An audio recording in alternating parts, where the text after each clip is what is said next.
সবাইকে স্বাগতম। আমার নাম এডওয়ার্ড প্রবীর মণ্ডল। আমি এডমন্টন, আলবার্টা, কানাডা থেকে বলছিলাম। প্রেরণা টিভির পক্ষ থেকে আপনাদের স্বাগতম। গানে, কবিতা এবং গল্পে জীবন। আজকে যে বিষয়ে আমি কথা বলতে চাই সেটি হচ্ছে গুরুতর বার্নের পরে post traumatic stress management. Professionally আমি সার্টিফাইড ট্রমা ইনফর্ম কোচ। সেই অভিজ্ঞতার আলোকে আপনাদের সাথে আমার অভিজ্ঞতা সর্বত করতে যাচ্ছিলাম। গুরুতর বার্নের পরে পোস্ট ট্রমাটিক স্ট্রেস ম্যানেজমেন্ট। আমরা জানি গুরুতর বার্ন এটা শুধুমাত্র শারীরিক আঘাত নয়, একটি জীবন পরিবর্তনকারী অভিজ্ঞতা যা মানসিক স্বাস্থ্যের উপরে গভীরভাবে প্রভাব ফেলতে পারে। পরিসংখ্যান অনুযায়ী গুরুতর বার্ন সাফারারদের প্রায় 30% পোস্ট ট্রমাটিক স্ট্রেস ডিসঅর্ডার বা পিটিএসডি এটা হয়ে থাকে এবং যা পুনরুদ্ধারের যাত্রায় উল্লেখযোগ্য বাধা সৃষ্টি করে। আমি যে উপস্থাপনা আজকে করছি সেই উপস্থাপনায় গুরুতর বার্ন এবং ট্রমা পরবর্তী মানসিক স্বাস্থ্যের সমস্যাগুলো কিছু চিত্র আমি উদ্ধার, বিশেষ করে পিটিএসডির ব্যবস্থাপনার সমাধান এবং পুনরুদ্ধারের পথে সহায়তা প্রদান করা। এখন পিটিএসডি সম্পর্কে যদি আমি বলতে চাই তাহলে আমি বলবো এটি কী এবং কাদের হয়। পোস্ট ট্রমাটিক স্ট্রেসের অর্ডার হলো একটি মানসিক স্বাস্থ্য অবস্থা যা জীবন হুমকি, চরম ভয়, অসহায়তা অভিজ্ঞতা করে এটি বিকশিত হয়। এটি একটি ট্রমাটিক ইভেন্টের পরে স্থায়ী মানসিক আবেগীয় রিয়াকশনের সমান। এখন এর প্রধান লক্ষণগুলো কী কী? লক্ষণ সমূহ: অনাকাঙ্ক্ষিত ফ্ল্যাশব্যাক বা দুঃস্বপ্ন, তীব্র আতঙ্ক, ভয়, ট্রমার স্মৃতি সম্পর্কিত কিছু এড়িয়ে চলা, সহজে চমকে ওঠা বা হাইপার ভিজিলেন্স।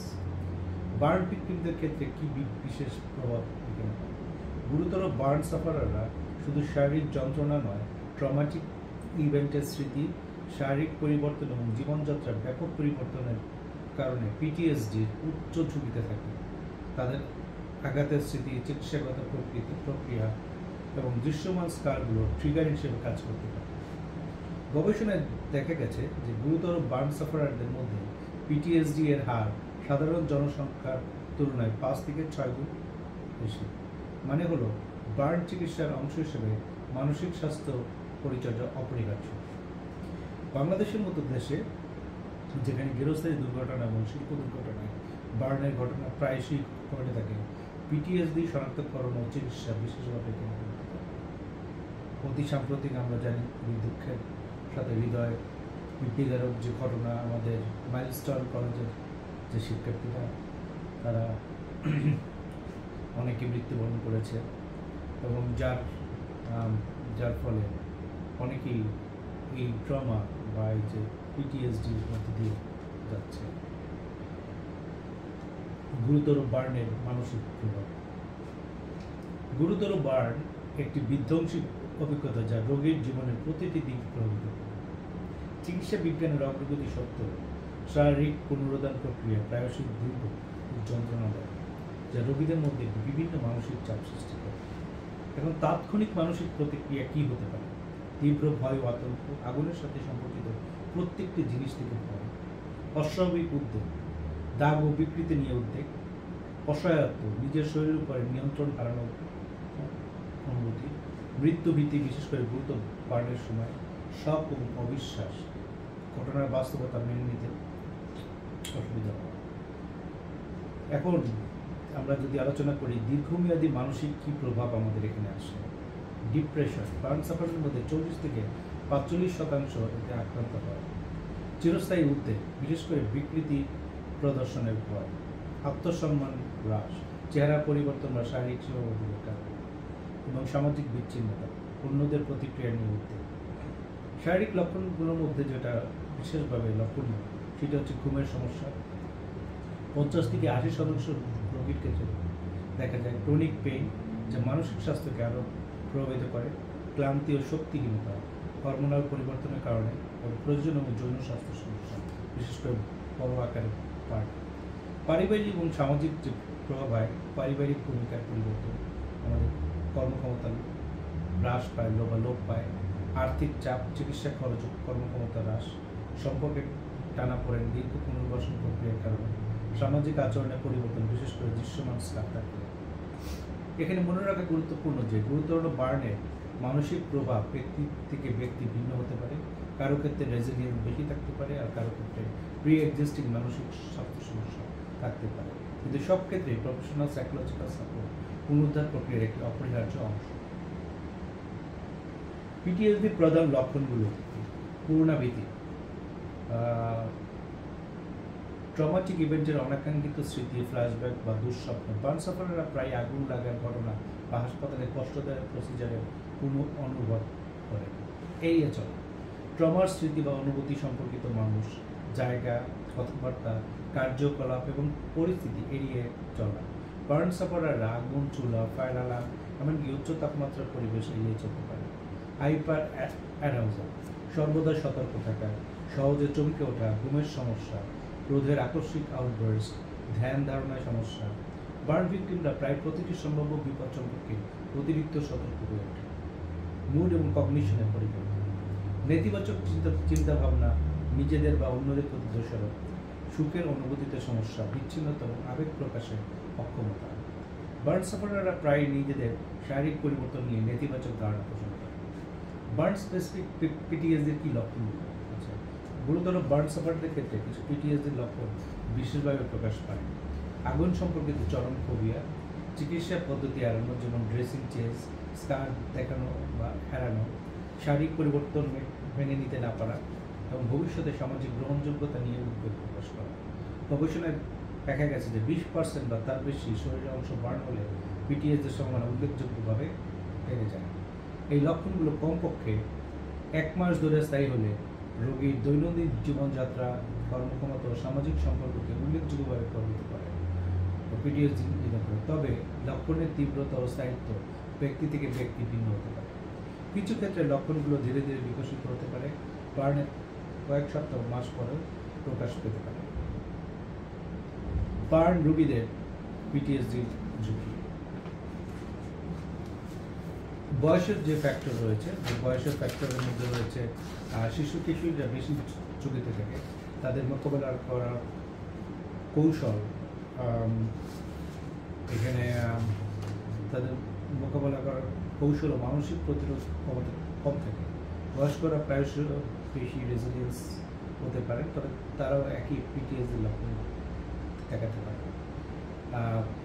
সামাজিক সমর্থন, শক্তিশালী সামাজিক সমর্থন নেটওয়ার্কের অভাব পিটিএসডির উন্নয়নের ঝুঁকির কারণ। পরিবার, বন্ধু, সমাজের সহায়তাপ্রাপ্ত ব্যক্তিরা বেটার আউটকাম থাকে। নিঃসঙ্গতা ও বিচ্ছিন্নতা পুনরুদ্ধারকে জটিল করে তোলে। লিঙ্গ যে ফ্যাক্টর রয়েছে, যে লিঙ্গ ফ্যাক্টরের গবেষণায় দেখা গেছে যে মহিলারা পুরুষদের তুলনায় বার্ন রিলেটেড বা পিটিএসডি বেশি করার সম্ভাবনা 1.5 থেকে 1.5 থেকে 2 গুণ বেশি তাদেরকে। তবে পুরুষরা ট্রমার প্রতি সংবেদনশীল এবং সহায়তা চাওয়ার ক্ষেত্রে হিমশিম খেতে পারে। বার্নের যে গুরুত্ব রয়েছে, বার্নের তীব্রতা, গভীরতা ও শরীরের কোন অংশ রয়েছে তা পিটিএসডির ঝুঁকি নির্ধারণ করে। Face and neck burn, 3rd degree burn পিটিএসডির উচ্চ ঝুঁকি বহন করে। এখন প্রি এক্সিস্টিং যে ফ্যাক্টরগুলো রয়েছে, যেটা আগেই ছিল, আগের মানসিক স্বাস্থ্য সমস্যা যেমন ডিপ্রেশন, অ্যাংজাইটি, পূর্ববর্তী ট্রমাটিক যদি কোনো অভিজ্ঞতা থাকে, ড্রাগ বা অ্যালকোহল অ্যাবিউজ যদি থাকে, নিউরো ডেভেলপমেন্টাল ডিসঅর্ডার। মূল্যায়ন এবং প্রাথমিক স্ক্রিনিং। প্রাথমিক স্ক্রিনিংয়ের যে গুরুত্ব এখানে রয়েছে, গুরুতর বার্ন রোগীদের মধ্যে পিটিএসডির প্রাথমিক স্ক্রিনিং অত্যন্ত গুরুত্বপূর্ণ, কারণ দ্রুত শনাক্তকরণ ও হস্তক্ষেপ ভবিষ্যতে জটিলতা কমাতে সাহায্য করে।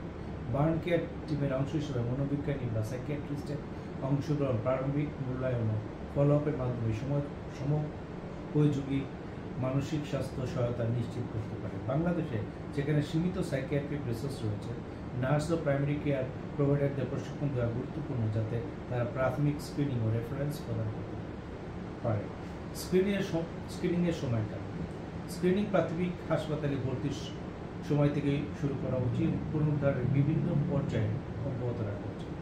অ্যাকিউট ফেজ, প্রথম 1 থেকে 2 সপ্তাহ, প্রাথমিক প্রতিক্রিয়া মূল্যায়ন। রিহ্যাবিলিটেশন ফেজ, লক্ষণগুলোর পর্যবেক্ষণ ও মূল্যায়ন। ডিসচার্জের সময় পিটিএসডি লক্ষণের জন্য মূল্যায়ন এবং ফলো আপ ভিজিট 3 মাস, 6 মাস অথবা 12 মাস। লক্ষণগুলোর অগ্রগতি মূল্যায়ন করা। এখন যে বিষয়টা আলোচনা করব সেটা হচ্ছে ক্লিনিক্যাল ইন্টারভিউ সময় কি হয়। প্রশিক্ষিত মানসিক স্বাস্থ্য পেশাদারদের দ্বারা পরিচালিত ক্লিনিক্যাল ইন্টারভিউ পিটিএসডি নির্ণয়নের গোল্ড স্ট্যান্ডার্ড। এতে রোগীর ট্রমাটিক অভিজ্ঞতা, বর্তমান লক্ষণ এবং তাদের দৈনন্দিন জীবনযাত্রায় প্রভাব সম্পর্কে বিস্তৃত তথ্য সংগ্রহ করা হয়। Structure clinical interview for DSM-5, SCID-5 এবং ক্লিনিশিয়ান অ্যাডমিনিস্ট্রার্ড PTSD স্কেল CAPS-5 হলো এই ধরনের মূল্যায়নের উপযুক্ত টুল। স্ট্যান্ডার্ডাইজ স্কেল রয়েছে বিভিন্ন স্ট্যান্ডার্ডাইজ স্কেল ব্যবহার করে PTSD লক্ষণগুলো দ্রুত মূল্যায়ন করা যেতে পারে। যেমন PTSD চেকলিস্ট PCL-5 এর 20 item self report measure impact for event scale revise IESR traumatic ইভেন্টের সাইকোলজিক্যাল প্রভাব মূল্যায়ন। Burn specific health scale BSHS burn রোগীদের জন্য বিশেষভাবে ডিজাইন করা হয়। হাসপাতালের anxiety and depression scale HADS anxiety and depression মূল্যায়ন। তারপরে যেটা রয়েছে কম্প্রিহেন্সিভ মূল্যায়ন। PTSD লক্ষণের বাইরেও কিছু ফ্যাক্টর মূল্যায়ন করা খুব গুরুত্বপূর্ণ, যেমন সুইসাইডাল থট এবং বিহেভিয়ার। বার্ন রোগীদের সুইসাইড রিস্ক সাধারণ জনসংখ্যার তুলনায় বেশি। সাবস্ট্যান্স ইউজ, পেইন ম্যানেজমেন্ট বা সেলফ মেডিকেশনের জন্য। পরিবারের পরিস্থিতি, পারিবারিক সমর্থন, পারিবারিক চাপ ও সম্পর্ক টানাপোড়েন, পূর্ববর্তী মানসিক স্বাস্থ্য ইতিহাস। সামগ্রিকভাবে বার্ন রোগীদের মধ্যে PTSD স্ক্রিনিং ও মূল্যায়ন একটি নিরন্তর প্রক্রিয়া হওয়া উচিত। একক মূল্যায়নের পরিবর্তে রোগীর সময়ের সাথে সাথে পর্যবেক্ষণ করা উচিত, কারণ লক্ষণগুলো পরিবর্তিত হতে পারে বা দেরিতে প্রকাশ পেতে পারে। সাংস্কৃতিকভাবে সংবেদনশীল মূল্যায়ন টুল ব্যবহার করা উচিত, যেগুলো বাংলাদেশের সামাজিক ও সাংস্কৃতিক প্রেক্ষাপটের সাথে সামঞ্জস্যপূর্ণ। মেডিকেল ইন্টারভেনশনের গুরুত্ব। এখন মেডিকেল ইন্টারভেনশনের ক্ষেত্রে প্রথম যেটা রয়েছে সেটা হচ্ছে ব্যথা বা পেইন ম্যানেজমেন্ট। এবং এখানে গুরুতর বার্নের তীব্রতা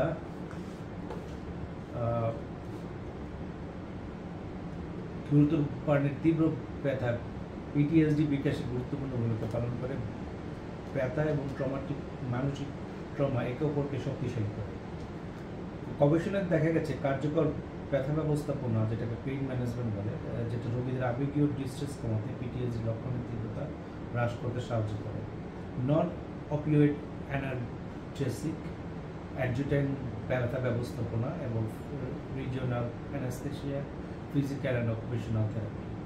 উন্নত বার্ন কেয়ারের ক্ষেত্রে যেটা দেখা যায়, আধুনিক বার্ন চিকিৎসা পদ্ধতি যেমন biological dressing, extra cellular matrix এবং স্কিন সাবস্টিটিউট শুধু শারীরিক পুনরুদ্ধার ত্বরান্বিত করে না, বরং স্কারিং কমিয়ে দেয়, স্কারের আকার এবং আকৃতি কমানো এবং আত্মসম্মান উন্নত করে এবং সামাজিক এড়িয়ে চলার ঝুঁকি কমায়, যা PTSD সম্পর্কিত লক্ষণে হ্রাসে সাহায্য করে।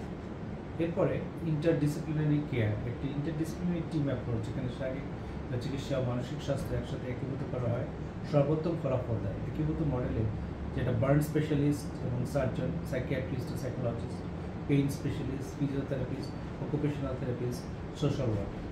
স্লিপ ডিসঅর্ডার ম্যানেজমেন্ট এখানে যেটা আমরা লক্ষ্য করি, এখানে ঘুমের সমস্যা গুরুতর বার্ন রোগীদের মধ্যে প্রায়শই দেখা যায় এবং PTSD লক্ষণ বাড়িয়ে দেয়। ঘুমের সমস্যা ম্যানেজমেন্ট, যা স্লিপ হাইজিন, রিল্যাক্সেশন টেকনিক এবং প্রয়োজনে মেডিকেশন অন্তর্ভুক্ত করে, পুনরুদ্ধার প্রক্রিয়ার একটি গুরুত্বপূর্ণ অংশ। ভালো ঘুম শারীরিক পুনরুদ্ধার ত্বরান্বিত করে এবং কোর্টিসল লেভেল কমে উদ্বেগ হ্রাস করে। সামগ্রিকভাবে মেডিকেল ইন্টারভেনশন যা শারীরিক কষ্ট কমায় এবং শারীরিক পুনরুদ্ধার ত্বরান্বিত করে, তা মানসিক স্বাস্থ্যের উপরে ইতিবাচক প্রভাব ফেলে। শারীরিক ও মানসিক পুনরুদ্ধার একে অপরের সাথে ঘনিষ্ঠভাবে সম্পর্কিত এবং একীভূত ম্যানেজমেন্ট সর্বোত্তম ফলাফল দেয়। বাংলাদেশের মতো দেশে, যেখানে বিশেষায়িত বার্ন কেয়ার সেন্টার সীমিত, প্রাথমিক স্বাস্থ্যসেবা প্রদানকারীদের প্রশিক্ষণ দেওয়া এবং টেলিমেডিসিন ব্যবহার করে বিশেষজ্ঞ পরামর্শ প্রদান করা যেতে পারে। পারিবারিক এবং সামাজিক সহায়তা। গুরুতর বার্ন শুধু ব্যক্তিকেই প্রভাবিত করে না, সমগ্র পরিবারকেও প্রভাবিত করে। পরিবারের সদস্যরা প্রায় সেকেন্ডারি ট্রমাটাইজেশন অনুভব করেন এবং নিজেরাও সাহায্যের প্রয়োজন হতে পারে। একই সময় পরিবার হলো সবচেয়ে গুরুত্বপূর্ণ সামাজিক সমর্থন সিস্টেম, যা বার্ন সাফারারদের পুনরুদ্ধারে সহায়তা করতে পারে। পারিবারিক সমর্থনের গুরুত্ব। শক্তিশালী পারিবারিক সমর্থন পিটিএসডি উন্নয়নের যুগে 50% পর্যন্ত কমাতে পারে। পরিবারের সাথে সম্পর্কিত রোগীর আত্মসম্মান আত্মবিশ্বাস পুনরুদ্ধারে সাহায্য করে। পরিবারের সদস্যরা প্রথম লাইন অফ ইমোশনাল সাপোর্ট প্রদান করে। পরিবারের অ্যাডহেরেন্স বাড়াতে এবং চিকিৎসায় অংশগ্রহণ নিশ্চিত করতে সাহায্য করে। পরিবারের জন্য সাপোর্ট স্ট্র্যাটেজি। পরিবারের সদস্যদের নিজেদের যত্ন নেওয়া, রোগীকে সাহায্য করার উপায় শেখানো করতে পারে। পরিবারের জন্য psycho education, burn recovery, PTSD সম্পর্কে সঠিক তথ্য প্রদান। প্র্যাকটিক্যাল সাপোর্ট, দৈনন্দিন কাজে সাহায্য করার পদ্ধতি, কমিউনিকেশন স্কিল, কীভাবে রোগীর সাথে যোগাযোগ করবেন এবং তাদের আবেগকে বৈধতা দিবেন। ক্রাইসিস প্ল্যানিং, মানসিক স্বাস্থ্য সংকটের সময় কী করবেন। সামাজিক সংযোজন। সমাজে পুনঃসংযোজন বা বার্ন সাফারের জন্য চ্যালেঞ্জ, বিশেষ করে যারা দৃশ্যমান স্কার আছে। এই প্রক্রিয়াটা সহজ করার কী উপায় আছে? সাবধান এবং ধাপে ধাপে সামাজিক পরিবেশ অংশগ্রহণ করা, স্টিগমা মোকাবেলায় কৌশল শেখানো, অন্যদের প্রতিক্রিয়া সম্পর্কে প্রস্তুত করা এবং আত্মবিশ্বাস বৃদ্ধির অনুসরণ। কমিউনিটি যে রিসোর্স রয়েছে, সম্প্রদায় ভিত্তিক সমর্থন পুনরুদ্ধার যাত্রাকে শক্তিশালী করতে পারে। পিয়ার সাপোর্ট গ্রুপ একই অভিজ্ঞতা শেয়ার করে এমন ব্যক্তিদের সাথে সংযোগ স্থাপন, বার্ন সার্ভাইভারদের অ্যাসোসিয়েশন, গাইডেন্স সাপোর্ট এবং অ্যাডভোকেসি প্রদান করা। অনলাইন যে কমিউনিটি রয়েছে, বিশেষ করে দূরবর্তী এলাকার রোগীদের জন্য এনজিও সাপোর্ট, বার্ন কেয়ার ও পুনর্বাসন সেবা প্রদান করে। বাংলাদেশের প্রেক্ষাপটে পরিবার ও সম্প্রদায় ভিত্তিক সমর্থন বিশেষভাবে গুরুত্বপূর্ণ, যেখানে পরিবারের সামাজিক ভূমিকা অত্যন্ত শক্তিশালী। তবে অতিরিক্ত রক্ষণাত্মক আচরণ কখনো লোকের স্বাধীনতা, আত্মনির্ভরতা ফিরে পাওয়ার ক্ষেত্রে বাধা সৃষ্টি করতে পারে। বার্ন পুনর্বাসন কর্মসূচিতে পরিবারের শিক্ষা ও কাউন্সেলিং অন্তর্ভুক্ত করা উচিত, যাতে তারা রোগীকে স্বাধীনতা পুনরুদ্ধার করতে সমর্থন করতে পারে, যখন প্রয়োজনীয় ইমোশনাল সাপোর্ট প্রদান করতে পারে। কাউন্সেলিং এবং সাপোর্ট থেরাপি। ইন্ডিভিজুয়াল কাউন্সেলিং, একক কাউন্সেলিং বা সেলফ সাফারারদের জন্য একটি নিরাপদ স্থান তৈরি করে, যেখানে তারা ভয়, উদ্বেগ ও ট্রমাটিক স্মৃতি সম্পর্কে খোলাখুলি কথা বলতে পারে। ট্রেন্ড কাউন্সেলিং নিম্নলিখিত বিষয়ে সহায়তা করতে পারে: আবেগের সঠিক প্রকাশ ও ব্যবস্থাপনা, বাস্তব অভিযোজন, কৌশল বিকাশ, অনুকম্পা, স্বস্বীকৃতি বৃদ্ধি, নতুন আত্মপরিচয় গঠন, ভবিষ্যৎ লক্ষ্য ও আশা পুনঃপ্রতিষ্ঠা করা। গ্রুপ থেরাপির মধ্যে রয়েছে গ্রুপ থেরাপি, বার্ন সাফারারদের একই অভিজ্ঞতা শেয়ার করা, ব্যক্তিদের সাথে সংযোগ স্থাপন করতে সাহায্য করে। এটি বিচ্ছিন্নতা কমায় এবং পারস্পরিক বোঝাপড়া ও সমর্থন বাড়ায়। গ্রুপ থেরাপির যে সুবিধাগুলো রয়েছে সেটা হচ্ছে ভাগ করা অভিজ্ঞতার মাধ্যমে বৈধতা, আত্মবিশ্বাস ও আশাবাদ বৃদ্ধি, সফল অভিযোজনের মডেল হিসাবে অন্য সদস্যদেরকে দেখা, সামাজিক দক্ষতা পুনর্গঠন, ব্যয় কার্যকর থেরাপি পদ্ধতি। পিয়ার সাপোর্ট যে প্রোগ্রাম রয়েছে, পিয়ার সাপোর্ট প্রোগ্রাম যেখানে পূর্বে বার্ন থেকে পুনরুদ্ধার লাভ করেছে এমন ব্যক্তিরা নতুন রোগীদের সাহায্য করে, বিশেষ করে উপকারী হতে পারে। পিয়ার সাপোর্ট প্রোভাইডারে যে প্র্যাকটিক্যাল টিপস ও ব্যক্তিগত অভিজ্ঞতা শেয়ার করেন, রোল মডেল হিসেবে কাজ করেন, হতাশার সময় আশা প্রদান করেন এবং রোগীর ভয় উদ্যোগের সাথে গভীরভাবে সম্পর্কিত। বাংলাদেশের জন্য বিশেষ বিবেচনা, যেটা বাংলাদেশের ট্রেন বা মানসিক স্বাস্থ্য পেশাদারের সংখ্যা খুবই সীমিত। এই চ্যালেঞ্জ মোকাবেলার জন্য হেলথ ওয়ার্কারদের প্রাথমিক মানসিক সাপোর্ট প্রদান করতে প্রশিক্ষণ দিতে হবে, কমিউনিটি ভিত্তিক সাপোর্ট সিস্টেম বিকাশ করতে হবে, টেলিকাউন্সিলিংয়ের ব্যবস্থা চালু করতে হবে এবং প্রার্থনা ও আধ্যাত্মিক পদ্ধতি যা স্থানীয় সংস্কৃতির সাথে সামঞ্জস্য করবে। সাপোর্টিভ থেরাপির সাফল্য অনেকাংশে ক্লিনিশিয়ান ও রোগীদের মধ্যে বিশ্বাসী সম্পর্কের উপর নির্ভর করে। ভাষা, সংস্কৃতি ও ধর্মীয় বিশ্বাস যেন থেরাপি প্রক্রিয়া সম্মানিত হয় তা নিশ্চিত করা অত্যন্ত গুরুত্বপূর্ণ। বিশেষ করে psychological first aid train health care provider community ওয়ার্কারদের প্রদান করা হলে তারা গুরুত্বপূর্ণ বার্ন পরবর্তী ইমোশনাল সাপোর্ট প্রদান করতে পারবে, যা বড় শহরগুলিতে বিশেষজ্ঞ মানসিক স্বাস্থ্য সেবা প্রাপ্তির আগে মূল্যবান সময় বাঁচাতে পারে। রিল্যাক্সেশন হলো স্বাভাবিককরণ পদ্ধতি। এক্ষেত্রে যেটা গুরুত্বপূর্ণ সেটা হচ্ছে গুরুতর বার্ন সাফারদের জন্য বিভিন্ন রিল্যাক্সেশন কৌশল পিটিএসডি লক্ষণ কমাতে এবং মানসিক স্থিতিশীলতা ফিরে পেতে সাহায্য করতে পারে। এই পদ্ধতিগুলো সহজেই শেখানো যায় এবং প্রতিদিন অনুশীলন করা যায়, যা রোগীদের তাদের আবেগ ও উদ্যোগের উপর নিয়ন্ত্রণ ফিরে পেতে সাহায্য করে। রিল্যাক্সেশন টেকনিকের যে উপকারিতা রয়েছে সেটা হচ্ছে স্ট্রেস হরমোন, যেটা কর্টিসল হরমোন, অ্যাড্রেনালিন হ্রাস করে, হার্ট রেট ও ব্লাড প্রেশার নিয়ন্ত্রণ করে, ইমিউন সিস্টেমে শক্তিশালী করে, ঘুমের মান উন্নয়ন করে, ট্রমাটিক স্মৃতির প্রতি প্রতিক্রিয়া কমায় এবং প্রেজেন্ট মোমেন্টে মনোযোগ বাড়ায়। প্রথম যেটা রয়েছে সেটা হচ্ছে শ্বাস প্রশ্বাসের যে ব্যায়াম রয়েছে। যে শ্বাস প্রশ্বাসের ব্যায়াম হচ্ছে ডায়াফ্রাগম্যাটিক বা ডিপ ব্রিদিং রোগীদের শরীরের প্রতিক্রিয়া নিয়ন্ত্রণ করতে সাহায্য করে। 4, 8 এবং 8 ব্রিদিং টেকনিক, 4 সেকেন্ড শ্বাস নেওয়া, 7 সেকেন্ড ধরে রাখা এবং 8 সেকেন্ডে ছেড়ে দেওয়া উদ্বেগপূর্ণ মুহূর্তে বিশেষভাবে কার্যকর ভূমিকা পালন করে। নিয়মিত শ্বাস প্রশ্বাস ব্যায়াম সিম্প্যাথেটিক নার্ভাস সিস্টেমকে শান্ত করে, যা ফাইট ফ্লাইট প্রতিক্রিয়া নিয়ন্ত্রণ করে। এরপরে রয়েছে গ্র্যাটিটিউড প্র্যাকটিস। আমাদের দৈনিক যদি আমরা কৃতজ্ঞতা অনুসরণ রোগীদের ইতিবাচক দিকগুলোকে ফোকাস করতে সাহায্য করে। ট্রমার নেতিবাচক প্রভাবের পরিবর্তন, প্রতিদিন 3টি জিনিস লিখে রাখা যার জন্য কৃতজ্ঞ, ইতিবাচক আবেগ বাড়াতে, স্ট্রেস হরমোন কমাতে সাহায্য করে। পোস্ট ট্রমাটিক গ্রোথ বা বেনিফিট ফাইন্ডিং উৎসাহিত করা, রোগীদের তাদের অভিজ্ঞতায় অর্থ খুঁজে পেতে সাহায্য করে। জেন্টাল যোগা এবং স্ট্রেচিং, আঘাতের অনুমতি অনুযায়ী হালকা যোগা এবং স্ট্রেচিং শারীরিক টেনশন কমাতে এবং বডি মাইন্ড কানেকশন উন্নতি করতে সাহায্য করে। ট্রমা ইনফর্মড যোগা বিশেষ করে পিটিএসডি সম্পর্কিত কৌশলগুলো মোকাবেলার জন্য ডিজাইন করা হয়েছে এবং রোগীদের শরীরের প্রতি সচেতনতা বাড়াতে এবং শারীরিক সংবেদনশীলগুলো আবারও সম্পর্ক স্থাপন করতে সাহায্য করে। মাইন্ডফুলনেস যে মেডিটেশন রয়েছে, মাইন্ডফুলনেস মেডিটেশন রোগীদের বর্তমান মুহূর্তে মনোযোগী হতে শেখায়, বিচারহীনভাবে তাদের চিন্তা ও অনুভূতি পর্যবেক্ষণ করতে শেখায়।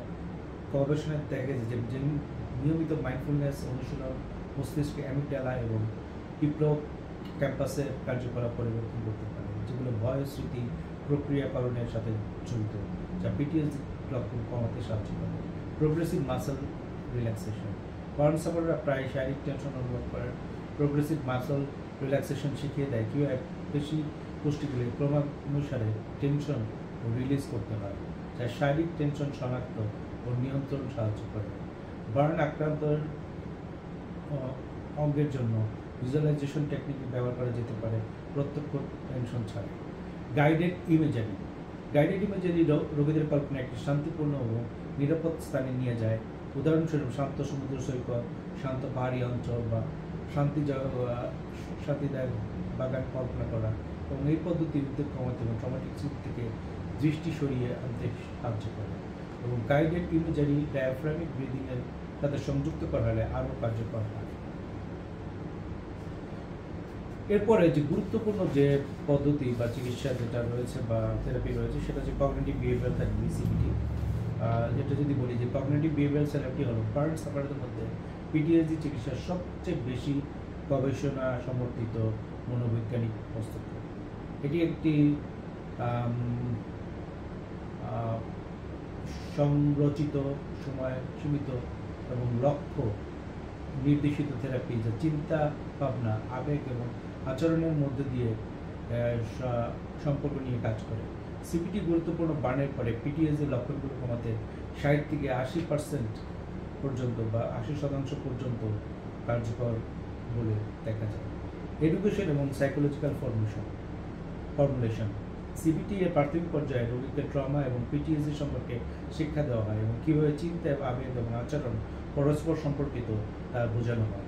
থেরাপিস্ট রোগীর সাথে কাজ করে একটি কেস ফর্মুলেশন তৈরি করেন, যা ব্যাখ্যা করে কীভাবে ট্রমা লক্ষণ বিকাশ ও বজায় রাখা হয়েছে এবং কোন কোন ফ্যাক্টর এগুলো প্রভাবিত করে।